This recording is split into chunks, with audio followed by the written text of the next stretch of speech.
Jo vinc d'una tradició que m'ha agradat molt sempre pintar gent molt estranya, els frics que diguem per aquí, no?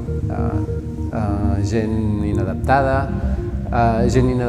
que de vegades no n'és conscient de que és diferent, i em va semblar que el títol Jungles feia referència al tema més d'un cert malestar interior davant de la societat, una mena de jungla, d'entorn difícil.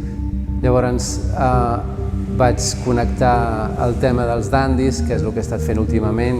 Són africans, amb indumentària així més aviat elegant i occidental. Com a contrast ho he estat barrejant amb el que seria potser el tema més de frics que havia fet fins al moment, més el típic personatge inadaptat. Jo sempre he buscat el contrast en la pintura, en les imatges que jo faig, perquè crec que el contrast és una manera de treure l'atenció de la gent i al fi i al cap és el que volem, els que ens dediquem a això. Quan he vist el primer dandi en una fotografia, doncs em va semblar molt potent la imatge. He intentat portar el contrast cada vegada més cap aquí.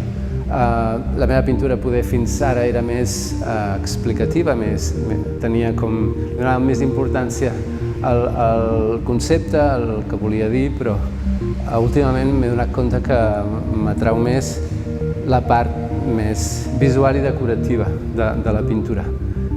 I és el que estic intentant, barrejar aquestes dues coses, la part més conceptual de l'obra amb una part més decorativa. De fet, me vaig adonar també que els pintors que jo més admirava eren bàsicament decoratius i en canvi jo era més aviat conceptual i més de voler explicar moltes coses. Llavors ara jo intento combinar les dues coses i suposo que aquest serà el camí en el futur.